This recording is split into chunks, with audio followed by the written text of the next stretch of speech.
ด้วยองค์ธรรมก็ได้แก่วิตกเจตสิกนะวิตกเจตสิก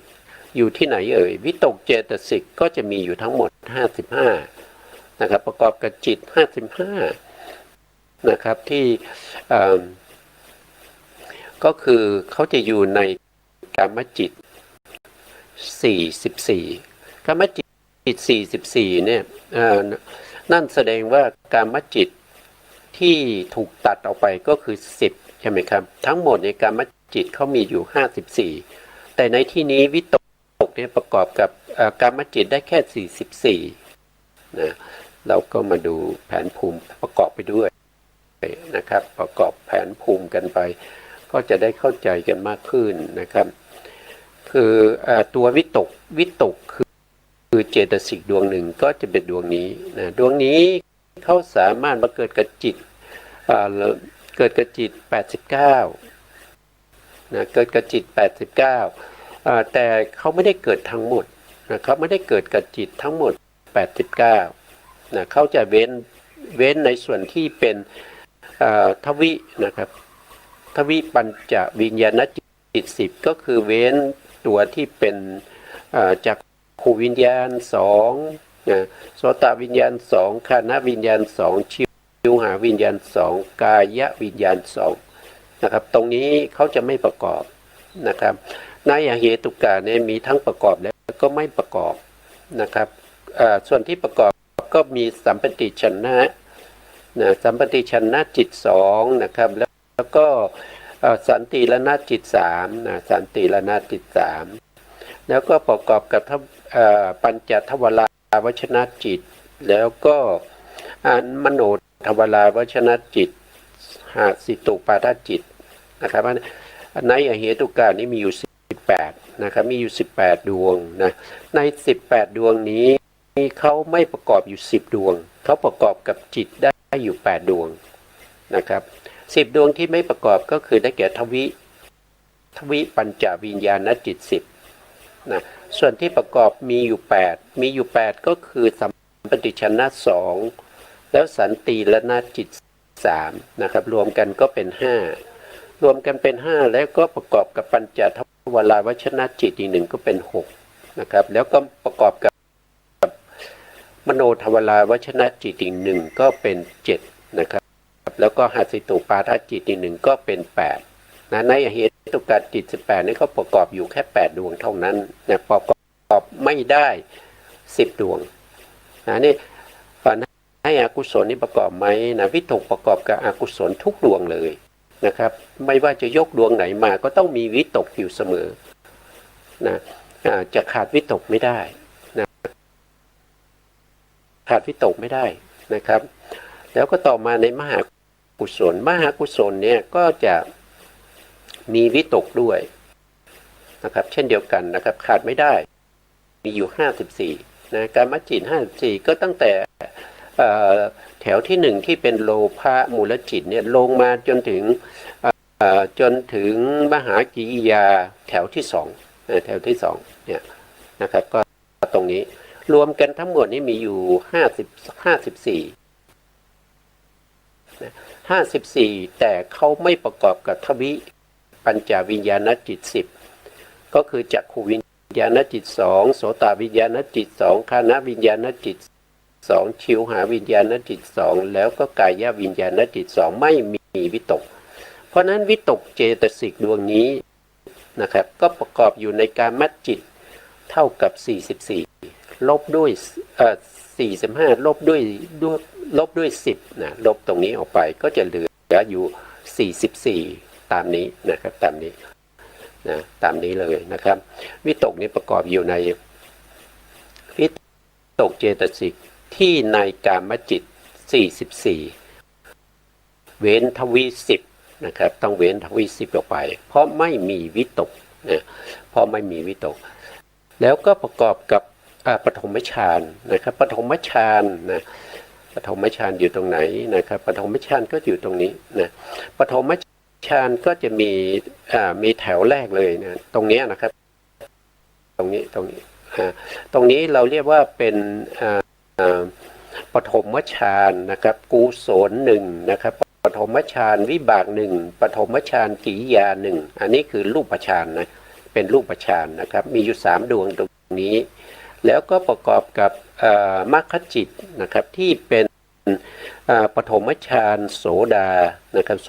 ดาปฏิมรรคปฐมฌานสกทาคามีมรรคปฐมฌานอนาคามีมรรคปฐมฌานอรหันตมรรคตรงนี้อีก4นะครับรวมกับรูปฌาน4กับ3บวกกันก็เป็น7นะครับทีนี้7ก็จะบวกกับผลจิตอีก4นะครับที่เป็นโสดาปฏิผลนะครับเท่าที่ปฐมฌานโสดาปฏิผลนะปฐมฌานสกทาคามิผลปฐมฌานอานาคามิผลปฐมฌานอรหันตผลตรงนี้อีก4นะรวมเข้าไปก็จะเป็น11นะครับก็จะเป็น11เพราะว่าอะไรก็เพราะว่ารูปฌานมี3นะครับปฐมฌานตรงนี้3บวกกับมรรคจิต4ก็เป็น7บวกกับผลจิตอีก4ก็เป็น11นะเพราะฉะนั้นปฐมฌานก็จะมีอยู่11ดวงนี้จะต้องมีตัววิตกประกอบอยู่เสมอนะครับถ้าไม่มีวิตกก็จะไม่เรียกว่าเป็นปฐมฌานนะก็ไม่เรียกปฐมฌานแล้วถ้าไม่มีวิตกแล้วก็ปฐมฌานก็เกิดไม่ได้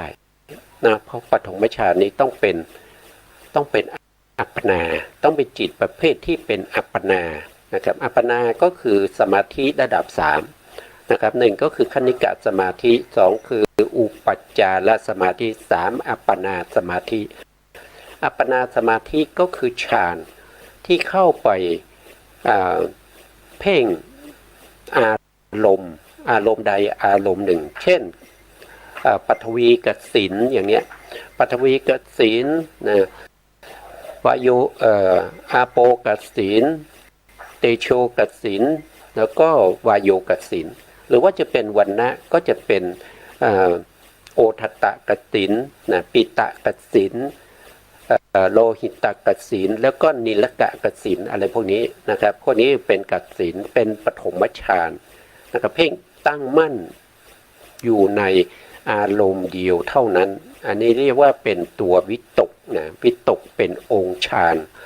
วิตกประกอบอยู่ในกามจิตอยู่44แต่ประกอบอยู่ในฌานจิตอยู่11ฌานจิตนั้นต้องเป็นปฐมฌานนะนี่คือเป็นลักษณะขององค์ฌานที่เราเรียกว่าวิตกนะครับส่วนเขาจะเกิดอย่างไรทำหน้าที่อะไรแล้วก็มีอะไรเป็นเหตุใกล้ลักษณะที่จตุกะหรือว่าลักษณะ4ประการของวิตกนะครับเราก็จะได้ศึกษากันต่อไปนะครับด้วยนะครับเพ่งด้วยเขาคึงก็คือคุกเข้าผสมกันนะครับถ้าว่าโดยสภาวะก็คือเหมือนกับตัววิจารณ์เนี่ยเป็นสภาวะที่ประคองอารมณ์ไว้คล้ายๆกับเวลาเราเคาะระฆังนะครับเวลาที่เราเคาะระฆังเนี่ยที่เราเคาะลงไปครั้งแรกนั้นเป็นตัววิตกนะครับที่ดังกริ้งเนี่ยนะแต่ถ้าวิจารณ์เนี่ยมันจะเป็นเสียงที่กังวานออกไปนะมันก็เป็นกิ้งแล้วก็จะมีกริ้งอย่างเงี้ยไอตัวที่มันเป็นเสียงที่ประคองหรือว่าเสียงที่กังวานจากการกระทบกันครั้งแรกอันนั้นเป็นลักษณะของวิจารณ์นะครับโดยปกติก็จะพูดในลักษณะอย่างนั้นนะครับแต่ถ้าว่าโดยธรรมชาตินะครับเขาเป็นสภาวะที่เขาคึงอารมณ์นะเขาคึงอารมณ์นะนี่เขาคึงอารมณ์นะครับว่าโดยองค์ธรรมนะว่าโดยองค์ธรรมก็ได้แก่วิจารณ์เจตสิกนะครับที่ในกามจิต44นะครับกามจิตได้44เหมือนกันกับตัววิตกเลยนะครับเว้นทวิปัญจวิญญาณจิต10นะแล้วก็ในส่วนที่เป็นฌานจิตก็ได้ปฐมฌานนะครับ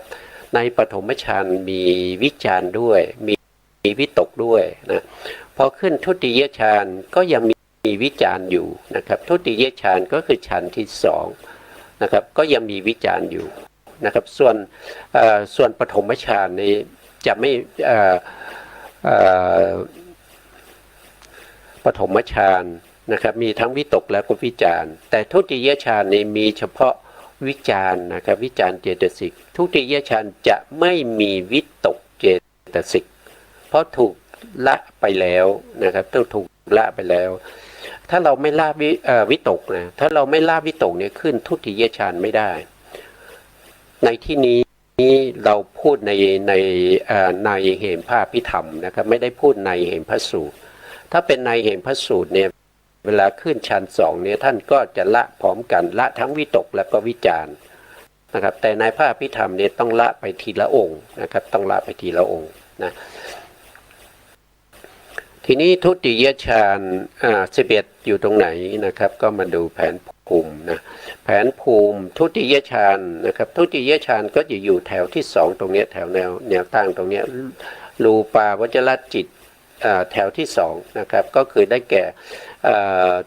ทุติยฌานกุศลทุติยฌานกุศลดวงที่หนึ่งสีเหลืองนะครับแล้วก็ดวงที่สองก็เป็นทุติยฌานทุติยฌานวิบากนะครับทุติยฌานวิบากนะครับดวงที่สองสีเขียวนะครับดวงที่สามก็จะเป็นทุติยฌานกิริยานะครับเป็นสีเหลืองแล้วก็ลงมาที่มรรคจิตนะครับตรงนี้ว่างนะครับตรงนี้ไม่มีนะตรงนี้ไม่มีแล้วครับลงมาที่มรรคจิตก็จะมีสี่ก็คือทุติยฌานโสดาปฏิมรรคทุติยฌานสกัทาคามีมรรคทุติยฌานอนาคามีมรรคทุติยฌานอรหันตมรรคตรงนี้อีกสี่นะบวกกับข้างบนที่เป็นรู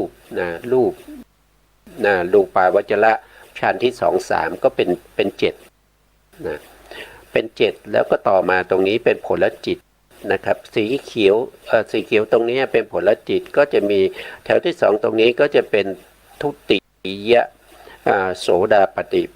ฏิผลนะครับทุติยฌานโสดาปฏิผลแล้วก็ทุติยฌานสกทาคามิผลทุติยฌานอนาคามิผลทุติยฌานอรหันตผล4 บวกกับ 7ก็จะเป็น11นะครับในส่วนที่ประกอบกับวิจารณ์นี้อย่าลืมปฐมฌานนะครับในปฐมฌานนี่มีวิจารณ์ด้วยในปฐมฌานมีทั้งวิจารณ์แล้วก็มีทั้งวิตกนะหรือว่ามีทั้งวิตกแล้วก็มีทั้งวิจารณ์นะครับส่วนขึ้นชั้น2นะแถวที่2นี้จะละวิตกไปนะครับวิตกจะไม่มีเฉพาะวิจารณ์นะมีเฉพาะวิจารณ์ตรงนี้นะไม่ใช่หมายความว่ามีเฉพาะวิจารณ์ในองค์ฌานอื่นไม่ใช่นะครับมีองค์ฌานที่เราจะพูดต่อไปอีกนะครับที่เราจะพูดต่อไปนะครับอันนี้ก็เป็นองค์ฌานที่เราเรียกว่าเป็นวิจารณ์นะวิจารณ์ธรรมชาติที่เขาคึงอารมณ์เป็นเครื่องเพ่งอารมณ์ธรรมชาติที่เป็นธรรมชาติที่มีความชื่นชมยินดีในอารมณ์นะครับปิตินี้เป็นธรรมชาติที่ชื่นชมยินดีในอารมณ์เป็นเครื่องเพ่งอารมณ์นะครับชื่นชมยินดีแล้วก็เพ่งอารมณ์ที่ตัวเองชื่นชมยินดีนั้นแล้วก็เพ่งอยู่ตรงนั้นนะครับอันนี้คือตัวปิตินะครับผู้ที่เคยปฏิบัติธรรมไม่ว่าจะเป็นวิปัสสนาหรือว่าเป็นสมถะนะครับกรรมฐานพวกนี้ก็น่าจะเคยคุ้นเคยกับปิตินะครับคุ้นเคยกับปิติดีนะครับเพราะปิตินี้ก็จะเกิดขึ้นได้นะครับไม่ว่าจะเป็นสมถกรรมฐานหรือวิปัสสนากรรมฐานความเอิบอิ่มความปราโมทย์ในใจเนี่ยมันเป็นอย่างไรก็รู้สึกได้นะครับรู้สึกได้แต่สำนวนตรงนี้ท่านใช้คำว่าความชื่นชมยินดีในอารมณ์นะครับแล้วก็เป็นเครื่องเพ่งอารมณ์ด้วยถ้าว่าโดยองค์ธรรมนะถ้าว่าโดยองค์ธรรมก็ได้แก่ปิติเจตสิกนะปิติเจตสิกที่ในกามโสภณะ18นะ เพราะว่าปิตินี้จะเกิดร่วมกับจิตที่เป็นที่เป็นสมนัตนะครับจิตที่เป็นสมนัตแล้วก็ตรงนี้โสภณะนี้เขาพิมพ์ไว้ย่อๆนะครับผมใส่จุดลงไปนิดนึง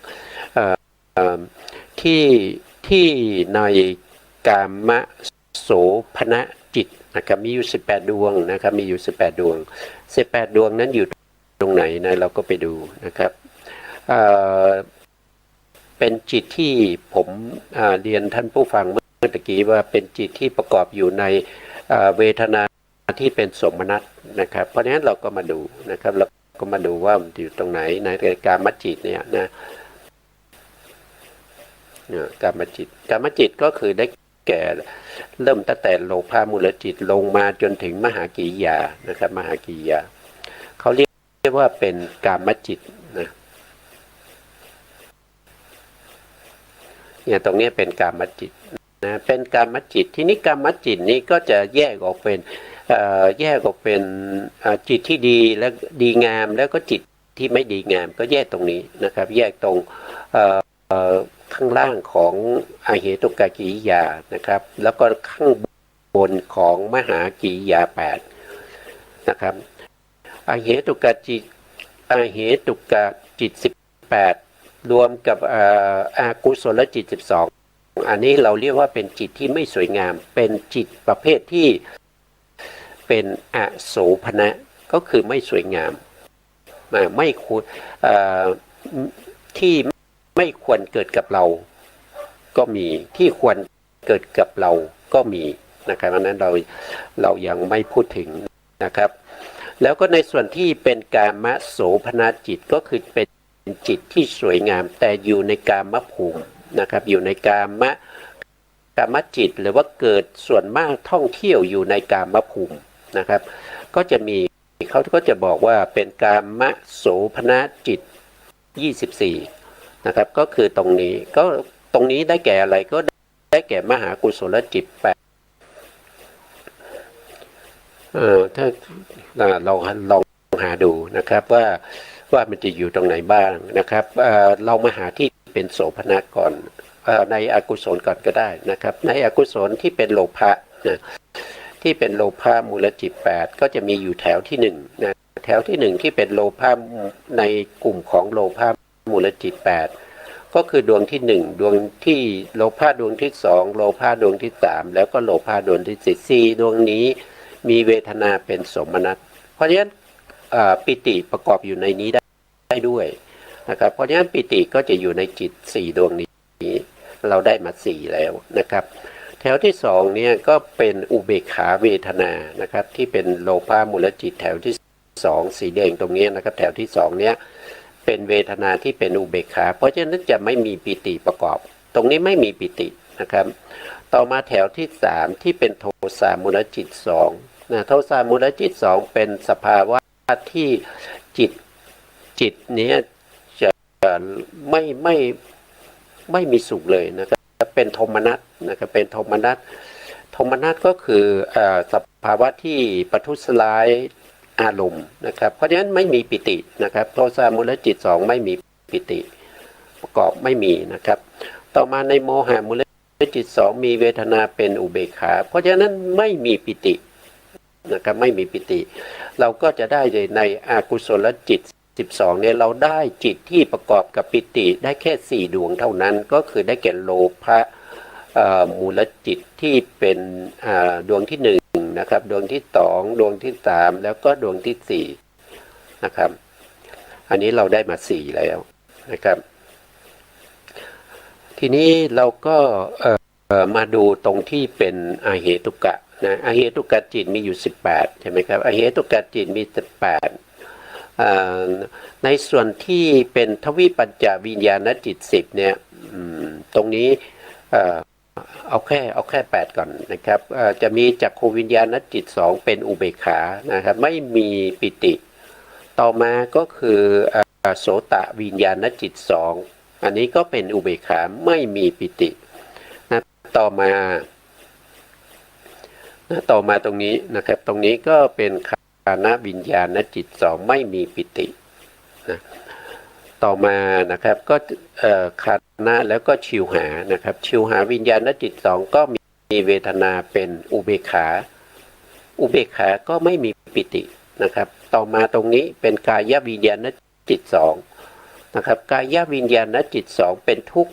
ข้างบนนี้เป็นผลของอกุศลเมื่อเกิดขึ้นก็ต้องเป็นทุกข์นะครับเป็นทุกข์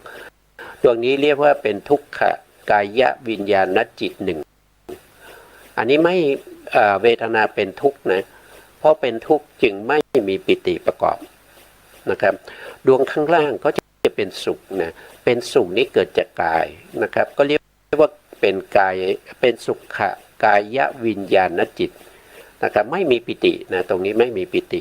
นะครับประกอบกับเจตสิก7ดวงเท่านั้นเจตสิก7ดวงนี้เป็นสัพพะจิตตสาธารณเจตสิก7นะครับแต่ตัวปิตินี้จะอยู่ในปกิณณกะเจตสิกเพราะฉะนั้นตรงนี้ไม่มีปิติถึงเป็นสุขแต่เป็นสุขทางกายไม่มีปิตินะเข้าถึงปิติไม่ได้นะครับเป็นสุขที่เกิดทางกายอันนี้ก็จะหยาบนะครับจะหยาบกว่าสุขที่เราเรียกว่าเป็นสมนัตนะครับก็ไม่มีปิตินะต่อมานะครับในส่วนที่เป็นสัมปติชนะจิตสองมีเวทนาเป็นอุเบกขาเพราะฉะนั้นไม่มีปิตินะต่อมาตรงนี้อุเบกขาสันติละนะจิตสองนะครับเป็นอกุศลวิบากหนึ่งแล้วก็เป็นกุศลวิบากอีกหนึ่งสองดวงนี้มีเวทนาเป็นอุเบกขานะครับเพราะฉะนั้นก็ไม่มีปิตินะส่วนดวงสุดท้ายนะครับดวงนี้เป็นอาเหตุกะกุศลวิบากนะตรงนี้เป็นอาเหตุกะกุศลวิบากนะครับตรงนี้มีปิติด้วยนะครับมีปิติอยู่ด้วยเพราะว่าเขาเป็นสมนัตนะเขาเป็นสมนัตเวทนาเขาเป็นสมนัตสมนัตก็คือความสุขทางกายโทษทีทางใจนะครับเป็นสุขทางใจนะแต่ถ้าเป็นสุขนี้ก็คือมุ่งหมายเอาสุขทางกายนะครับถ้าเป็นสมนัตมุ่งหมายทางใจนะได้ตรงนี้มาอีกหนึ่งนะครับรวมกับเดิมเนี่ยที่เรามีโลภะที่มีสมนัตสี่บวกกับดวงที่เป็นสันติละนะที่เป็นสมนัตเนี่ยก็จะได้เป็น5นะครับได้ตรงนี้5ดวงแล้วนะครับต่อมานะครับดวงนี้เรียกว่าเป็นปัญจทวาราวชนจิตมีเวทนาเป็นอุเบกขานะครับอยู่ในอาเหตุกะกิริยานะครับเมื่อมีเวทนาเป็นอุเบกขาก็ไม่มีปิติไม่มีปิติต่อมานะครับถัดมาอีก1ดวงก็คือได้แก่มโนทวาราวชนจิตนะมโนทวาราวชนจิตมีเวทนาเป็นอุเบกขานะครับเพราะฉะนั้นก็ไม่มีปิตินะต่อมาดวงสุดท้ายนะครับในอเหตุกะกิริยาเรียกว่าเป็นสมนัตหสิตุสมนัตหสิตุก็คือมีเวทนาที่เป็นสมนัตแล้วก็เกิดกับพระอรหันต์เท่านั้นนะบุคคลทั่วไปไม่มีดวงนี้แต่ก็ทำให้พระอรหันต์เกิดการยิ้มนะครับเกิดการยิ้มได้ด้วยจิตดวงนี้นะจิตดวงนี้เราก็จะเรียกว่าเป็นสมนัตหสิตุนะครับอันนี้มีปิติด้วยนะเพราะเขามีเวทนาเป็นสมนัตนะครับรวมกับข้างบนแล้วก็รวมกับสัมปติชนะนะก็รวมกันก็จะได้6ดวงนะครับก็ได้อยู่6ดวงแล้วนะต่อไปนะครับในกามโสภณะในกามโสภณะนะครับส่วนแรกก็คือมหากุศล8ในมหากุศล8นี้มีเวทนาอยู่2อย่างแถวที่1นะครับตรงสีเหลืองนะครับมีอยู่4ดวงนะครับดวงที่1นะครับไปทำให้มันต้องประกอบหรือไม่ประกอบแล้วก็ไม่มีใครสร้างมันขึ้นมามันเป็นสภาวะที่เกิดขึ้นโดยธรรมชาตินะครับโดยธรรมชาตินะมันไม่มีสัตว์ไม่มีบุคคลไม่มีตัวตนว่างเปล่าจากความหมายแห่งความเป็นตนนะครับที่ข้างในนี้ไม่มีนะครับมันเป็นแต่สภาวะของมันเป็นอย่างนั้นเพราะฉะนั้นเราก็ได้ปิติมาอีก4บวกกับ6ก็เป็นเท่าไหร่นะครับบวกกับ6ก็เป็น10พอดีเลยนะครับ6บวก10 6มาจากไหนก็มาจากหสิตุปาทจิต สันติรณจิตหนึ่งแล้วก็มหาโทษทีโลภะมูลจิตสี่รวมกันเป็น6แล้วก็มาบวกกับมหากุศลอีก4แถวที่1ก็เป็น10นะต่อมานะครับต่อมาในส่วนที่เป็นมหาวิบากนะครับมหาวิบากหรือมหาวิปากจิต8นะครับก็จะมีอยู่8ดวง8ดวงนี้ก็แบ่งเวทนาเป็น2ส่วนนะครับแถวข้างบนนี้สีเขียวนะครับดูที่สีเขียวนะแถวแรกสีเขียวตรงนี้นะสีเขียวตรงนี้มีอยู่4ดวงนะครับอันนี้มีเวทนาเป็นสมนัตนะครับมีเวทนาเป็นสมนัตนะครับแล้วก็แถวที่2มีเวทนาเป็นอุเบกขานะครับมีเวทนาที่เป็นอุเบกขานะเมื่อกี้ได้10นะครับบวกกับสมนัตอีก4ดวงแถวที่1ในมหาวิบากนะครับก็จะได้14ดวงนะได้14ดวงนะครับต่อไปในกลุ่มสุดท้ายที่เป็นกามโสภณะก็คือได้แก่มหากิริยา8นะมหากิริยา8ก็เช่นเดียวกันนะครับมีเวทนา2อย่างก็แบ่งเป็นเวทนาที่เป็นสมนัตนะครับแถวสีฟ้านะครับดูที่สีฟ้านะแถวที่1นะแถวที่1ก็มี4ดวงก็จะมีเวทนาเป็นสมนัตนะครับตรงนี้มันบางนิดหนึ่งนะครับเดี๋ยวขึ้นไปหน่อยนะครับในมหากิริยานะครับ2แถวเนี่ยก็จะมีเวทนาต่างกันนะครับแถวที่1เป็นสมนัตมีอยู่4ดวงนะครับก็คือมหากิริยาดวงที่1นะครับดวงที่2นะดวงที่3แล้วก็ดวงที่4มีเวทนาเป็นสมนัตเพราะนี้จะต้องมีปิติประกอบเป็นธรรมดานะครับเป็นธรรมดานะครับส่วนแถวที่2เนี่ยเป็นเวทนาที่เป็นอุเบกขานะครับก็คือดวงที่5ดวงที่6ดวงที่7แล้วก็ดวงที่8ไม่มีปิติประกอบเพราะเวทนาเป็นอุเบกขานะครับเมื่อกี้เราได้มา14ใช่ไหมครับได้มา14ก็มาบวกกับมหากิริยาแถวที่1อีก4ก็เป็น18นะครับเป็น18ก็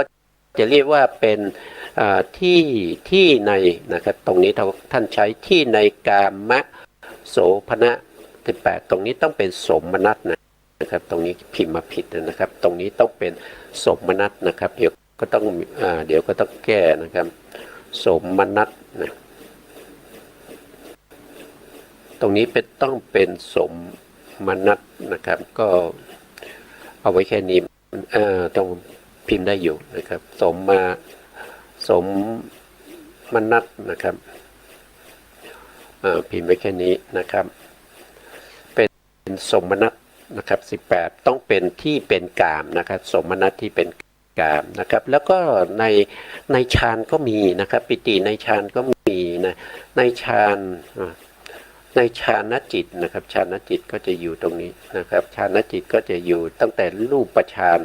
นะครับรูปฌานหรือเรียกว่าเป็นมหาคตะนะมหาคตะ27มีทั้งรูปแล้วก็อรูปนะครับแล้วก็รวมกับมรรคจิต4ผลจิตอีก4นะครับ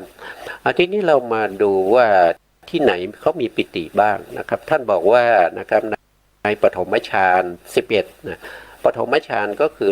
จากข้างบนแนวตั้งนะครับที่เป็นรูปาวจระจิต3นะครับเป็นปฐมฌานกุศลปฐมฌานวิบากนะครับปฐมฌานกิริยา3ดวงนี้มีปิติรวมลงมาถึงข้างล่างนะครับที่เป็นมรรคจิต4นะครับเป็นปฐมฌานมรรคจิต4แล้วก็เป็นปฐมฌานผลจิต4พวกนี้มีปิตินะครับมีปิติตามนี้นะครับตามนี้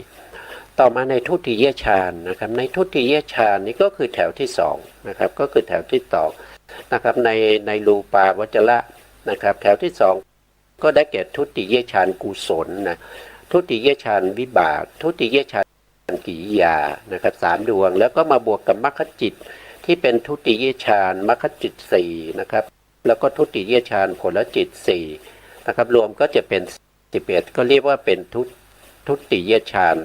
11นะครับตามนี้นะและต่อไปในส่วนที่เป็นตติยฌานนะครับตติยฌานก็มี11ก็เช่นเดียวกันก็คือแถวที่3นะแถวที่3ก็จะมีในส่วนที่เป็นรูปาวจรจิตก็จะเป็นตติยฌานกุศล1นะครับตติยฌานวิ บากหนึ่งตติยฌานกิริยาหนึ่งนะแล้วก็จะมีมรรคจิตที่เป็นตติยฌานเราก็จะเรียกว่าเป็นตติยฌานโสดาปัตติมรรคนะครับหนึ่งนะครับตติยฌานสกทาคามีมรรคหนึ่งแล้วก็ตติยฌานที่เป็นอนาคามีมรรคหนึ่งตติยฌานที่เป็นอรหันตมรรคหนึ่งนะรวม4ดวงนะครับ3บวก4เป็น7นะครับแล้วมารวมกับผลจิตอีก4นะผลจิตก็มีตติยฌานโสดาปัตติผลนะตติยฌานสกทาคามิผลนะต่อมาก็จะเป็นตติยฌานอนาคามิผลตติยฌานอรหันตผลอีก4บวกเข้าไปก็เป็น11นะครับก็เป็น11ตามนี้นะครับอันนี้ก็จะเป็นลักษณะที่เราพูดถึงในเรื่องของตัวองค์ธรรมแล้วความหมายแล้วก็พูดถึงข้อธรรมด้วยนะครับองค์ธรรมความหมายนะครับแล้วก็ตัวข้อธรรมนะทั้งหมดเลยประกอบกับจิตได้ทั้งหมดนะครับเอกคตานะครับประกอบกับจิตได้ทั้งหมดเลยทุกดวงนะครับแล้วเขาอยู่ตรงไหนในแผนภูมินะเขาก็จะอยู่ตรงนี้นะครับตรงนี้เอกคตาเจตสิกนะในเจตสิก52เขาอยู่ในสัพพจิตตสาธารณเจตสิก7แล้วก็เป็นดวงที่5ในสัพพจิตตสาธารณเจตสิก7แล้วก็มาประกอบกับจิตได้ทั้งหมดเลยได้89ดวงว่าโดยย่อว่าโดยพิสดารก็121ทุกดวงจะต้องมีเอกคตาประกอบอยู่เสมอนะครับมีอยู่เสมอทีนี้เรามาดูรายละเอียดเขานะครับในข้อธรรมข้อที่4เอกคตานะครับซึ่งเป็นองค์ฌานที่เรียกว่าฌานังคะนะครับธรรมชาติของเอกคตาท่านก็บอกว่านะครับธรรมชาติที่เป็นอะไรตั้งมั่นนะที่ตั้งมั่นในอารมณ์เดียวนะเอกคตาในธรรมชาติที่ตั้งมั่นในอารมณ์เดียวแล้วก็เป็นเครื่องเพ่งอารมณ์ด้วยนะเป็นเครื่องเพ่งอารมณ์มีทั้งตั้งมั่นแล้วก็เพ่งอารมณ์ก็คือเพ่งอารมณ์ที่กำลังปรากฏอยู่นั้นนะครับที่กำลังปรากฏอยู่นะครับตั้งมั่นอยู่ในอารมณ์นั้นอารมณ์นั้นจะเป็นกสิณ10นะครับหรือว่าจะเป็นอสุภาษ10นะกายแล้วก็อนุสติ10นะแล้วก็มีอะไรอาหารเลปฏิกูลสัญญา1นะครับจตุทัตตุวัฏฐานอีก1รูปฌานอีก4แล้วก็อัปปมัญญาอีก4นะก็รวมก็จะเป็น40อารมณ์นะครับใน40อารมณ์เนี่ยเอกคตาเนี่ยเขาก็จะไปตั้งมั่นในอารมณ์40อย่างนี้แล้วก็เป็นตัวที่เพ่งอารมณ์40นี้นะครับแต่อารมณ์40นี้มันก็จะเขาก็จะเป็นประเภทที่เพ่งแล้วได้อุปจารสมาธิก็มีนะครับแล้วก็ได้อัปปนาสมาธิก็มีแต่ไม่ใช่ว่าทั้งหมดจะได้อัปปนานะครับไม่ใช่นะครับบางครั้งเนี่ยเอกคตาเนี่ยประกอบกับจิตนั้นแล้วก็ยังไม่เข้าถึงความเป็นอุปจารสมาธิด้วยนะครับได้แค่คณิกะสมาธิส่วนอะไรเดี๋ยวเราไปดูกันนะครับตั้งมั่นในอารมณ์เดียวเป็นเครื่องเพ่งอารมณ์นะครับองค์ธรรมได้แก่เอกคตานะครับเอ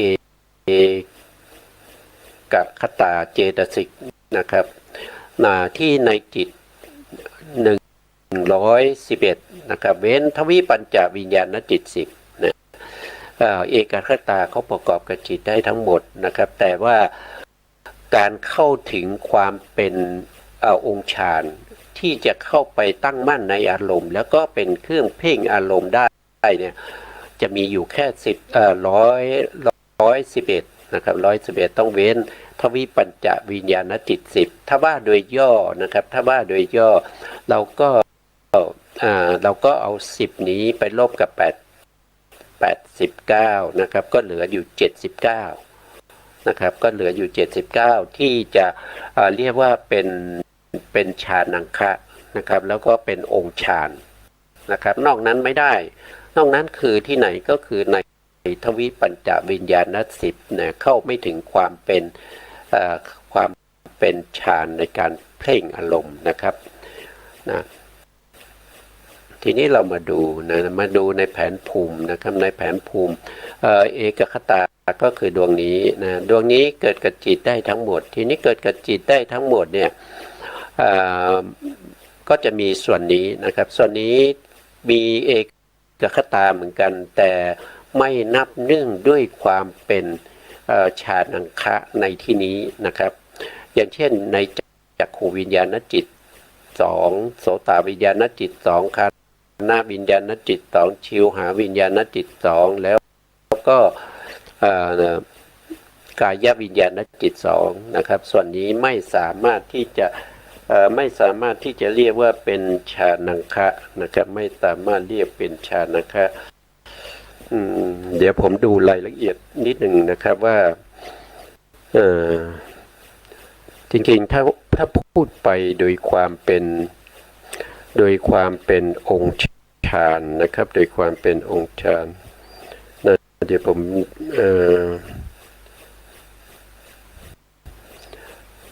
นะก็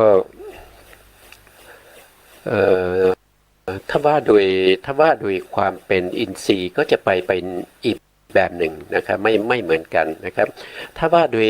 เอกคตาเนี่ยถ้าไปเป็นอินทรีย์นะครับก็จะไม่ได้111นะครับไม่ได้เขาก็จะต้องเว้นในส่วนที่เป็นเขาเรียกว่าได้นะครับพวกนี้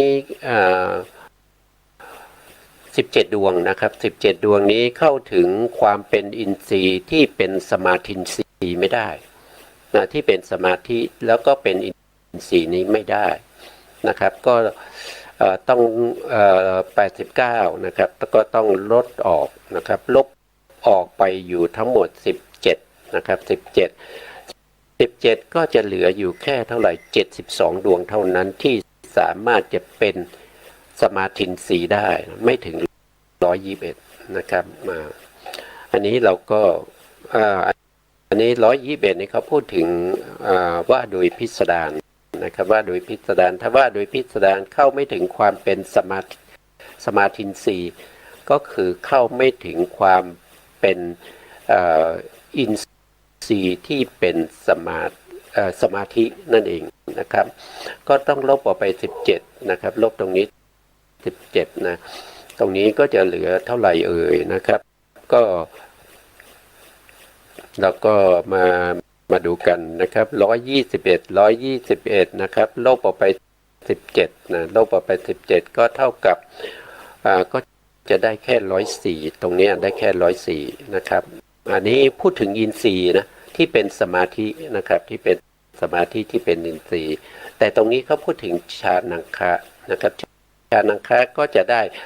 ก็ลบเฉพาะ10ดวงตรงนี้เท่านั้นนะครับลบเฉพาะทวิปัญจวิญญาณจิต10เท่า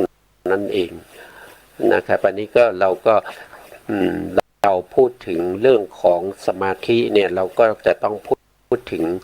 เขาเป็นอินทรีย์ได้หรือไม่ได้เพราะมันจะเกี่ยวกับเรื่องของการได้ฌานและก็ไม่ได้ฌานนะครับนะก็ไว้แค่นี้ก่อนนะครับในส่วนที่เป็นเอกคตานะครับต่อมาในธรรมข้อที่5นะครับตรงนี้ท่านบอกว่าเป็นสมนัตนะเป็นสมนัตนะครับเป็นสมนัต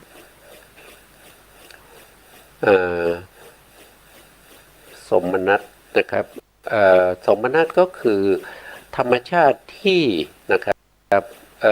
สวยอารมณ์ที่เป็นสุขใจนะเป็นสุขใจ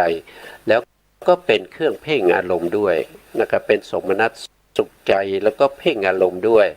นะครับถ้าว่าโดยองค์ธรรมได้แก่เวทนาเจตสิกที่ในสมนัตสหคตาจิต62นะครับใน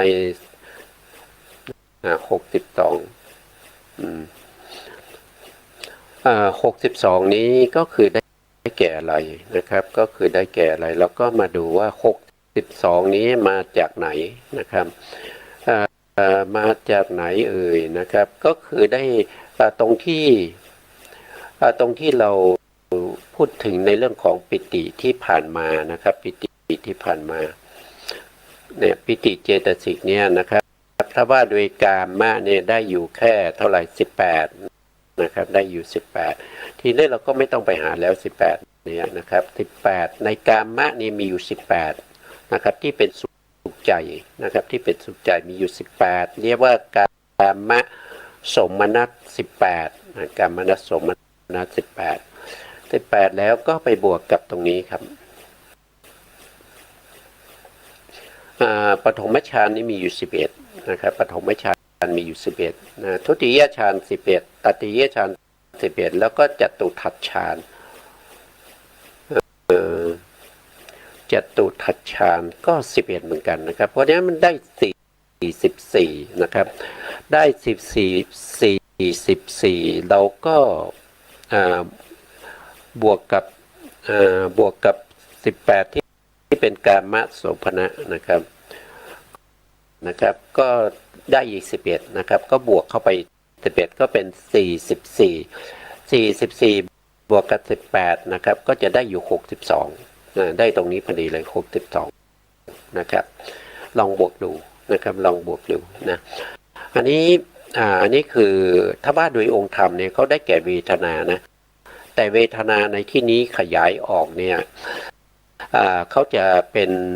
ป็นสมนัสนะครับเป็นสมนัสเป็นโทมนัสนะครับแล้วก็เป็นอุเบกขาแล้วก็เป็นสุขแล้วก็เป็นทุกข์ด้วยนะแต่ในที่นี้เราไม่เอาทุกข์กับสุขที่เป็นทางกายมาเรียกว่าเป็นฌานังคารเราต้องเว้นออกไปนะครับฌานังคารนี่เป็นสภาวธรรมที่เกิดในใจนะครับไม่ใช่เกิดขึ้นมาด้วยกายนะครับสุขกายเนี่ยมันเกิดเพราะอาศัยกายยประสาทนะครับอาศัยกายยประสาทก็ไม่นับหนึ่งตรงนี้นะครับแล้วก็ทุกข์ก็เช่นเดียวกันนะครับที่เกิดขึ้นเพราะอาศัยกายยประสาทนะครับเพราะฉะนั้นก็ไม่นับในส่วนที่เป็นทุกข์นั้นนะครับเพราะเป็นทุกข์ทางกายนะไม่ใช่ทางใจนะ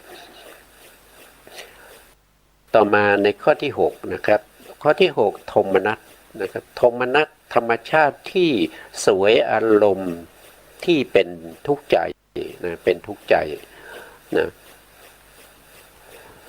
เป็นทุกข์ใจนะครับแล้วก็เพ่งอารมณ์ด้วยนะครับสวยอารมณ์ที่เป็นทุกข์ใจนะครับแล้วก็เพ่งอารมณ์ด้วยว่าโดยองค์ธรรมนะครับก็ได้แก่เวทนาเจตสิกเวทนาเจตสิกที่เป็นโทมนัสนี้ก็จะเกิดกับโทสะมูลจิต2เท่านั้นไม่เกิดที่อื่นนะครับโทมนัสเวทนาเกิดในโทสะมูลจิต2เท่านั้นนะที่อื่นไม่เกิดนะต่อมาในข้อที่7นะข้อที่7ก็เป็นอุเบกขานะครับอุเบกขาธรรมชาติที่สวยอารมณ์ที่เป็นกลางนะครับเป็นเครื่องเพ่งอารมณ์นะเป็นเครื่องเพ่งอารมณ์สวยอารมณ์ที่เป็นกลางแล้วก็เพ่งอารมณ์นะครับองค์ธรรมได้แก่เวทนาเจตสิกที่ในอุเบกขาสหคตะจิต47นะครับ47เว้นอะไรก็คือเว้นทวินะครับเว้นทวิปัญจวิญญาณจิตอุเบกขา8ดวงนะครับเว้นนะครับตรงนั้น8ดวงนะครับทีนี้เรามาหากันนะครับผมก็ไม่มั่นใจเท่าไหร่นะครับอุเบกขานะครับเราก็ไล่อุเบกขาไปนะครับอุเบกขาที่เป็นโลภะนะครับโลภะมูลจิต8ก็มีอุเบกขาก็คือแถวที่2นะครับแถวที่2มีอยู่4ดวงนะครับมีอยู่4ดวงก็คือดวงที่5ดวงที่6ดวงที่7แล้วก็ดวงที่8แล้วก็มีที่โมหะมูลจิต2อีก2ดวง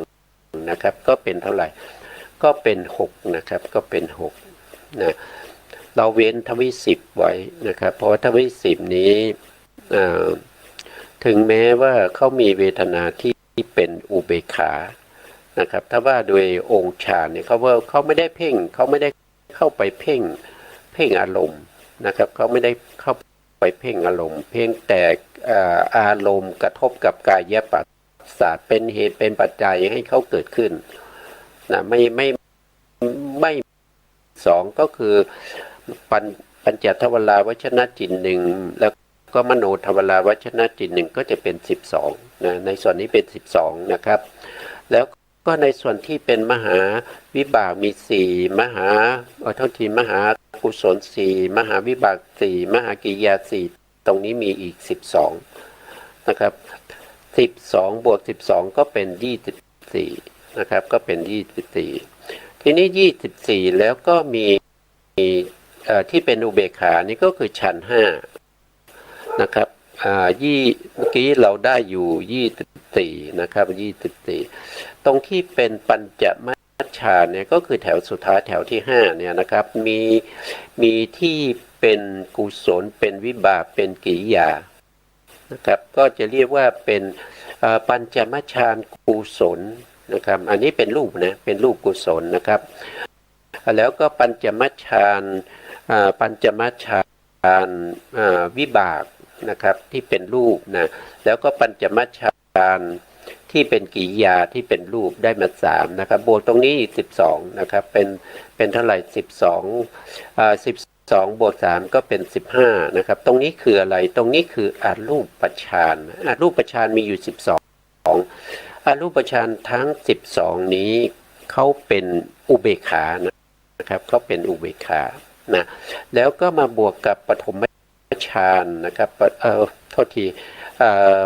ปัญจมัชฌานที่เป็นมรรคนะปัญจมัชฌานที่เป็นมรรคเช่นปัญจมัชฌานที่เป็นโสดาปัตติมรรคปัญจมัชฌานที่เป็นสกทาคามีมรรคปัญจมัชฌานที่เป็นอนาคามีมรรคปัญจมัชฌานที่เป็นอรหันตมรรคนะครับรวมเข้าไปนะครับรวมเข้าไปนะแล้วก็มาในส่วนที่เป็นผลนะครับก็เป็นปัญจมัชฌานโสดาปัตติผลปัญจมัชฌานสกทาคามีผลปัญจมัชฌานอนาคามีผลปัญจมัชฌานอรหันตผลรวมตรงนี้มีอยู่23นะครับมีอยู่23นะครับ12บวกกับมรรค4ผล4ก็เป็น20บวกกับรูปอีก3ก็เป็น23นะครับ23บวกเข้าไปนะครับบวกกับ24นะครับก็จะเป็น74นะครับก็เป็น47นะครับโทษทีไม่ใช่74นะครับ47นะครับก็จะได้ตรงนี้พอดีนะครับได้ตรงนี้พอดีนะตรงนี้ต้องเว้นกายะด้วยนะครับเว้นตรงนี้กายะด้วยนะตรงนี้ก็เป็นจริงๆแล้วก็น่าจะเป็นทวิ10นะน่าจะเป็นทวิ10เลยนะครับตรงนี้ต้องเป็นทวิ10เลยนะครับนะก็จะหามาได้หมดแล้วนะครับได้หมดแล้วแต่ถ้าเราว่าโดยองค์ธรรมนะว่าโดยองค์ธรรมนับแล้วไม่นับอีกนะนับแล้วไม่นับอีกก็คือที่มันซ้ำกันเราไม่เอานะครับก็จะได้ทั้งหมดอยู่5องค์ธรรมด้วยกันนะ5องค์ธรรมก็จะมี1คือวิตก2คือวิจาร3คือปิตินะครับ4คือเอกคตา5ก็คือได้แก่เวทนานะครับเวทนาตรงนี้ไม่ว่าจะเป็นเวทนาที่เป็นสมนัสเวทนาที่เป็นโทมนัสแล้วก็เวทนาที่เป็นอุเบกขา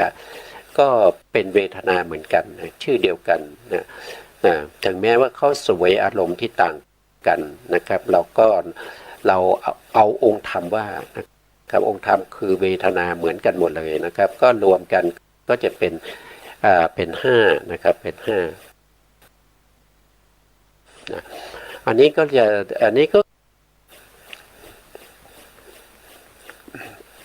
ในโอกาสต่อไปเราก็จะมาศึกษาอีกนะครับจนพูดถึงในเรื่องของการที่เราประพฤติปฏิบัติให้ได้ฌานนะครับให้ได้ปฐมฌานทุติยฌานตติยฌานเนี่ย ก็จะอยู่ในเรื่องของฌานอังคารนี้นะครับเราก็จะพูดกันต่อไปนะครับแต่วันนี้เวลาเราหมดนะจากสุดท้ายนี้ขอกราบขอบพระคุณพระครูสมุทรวิสุวัฒน์วรกิจโจผู้อำนวยการสถานีวิทยุเพื่อการศึกษาพระพุทธศาสนาและวัฒนธรรม FM 104.5 เมกะเฮิรตซ์วัดฝอยหินจังหวัดเชียงใหม่และขอกราบขอบพระคุณพระครูปริยัติยานุศาสตร์ขอบคุณท่านผู้ฟังและผู้ชมทุกท่านที่ติดตามในรายการพระไตรปิฎกลอยฟ้าในเนื้อหาของพระอภิธรรมนะครับวันนี้เวลาหมดลาไปก่อนครับพบ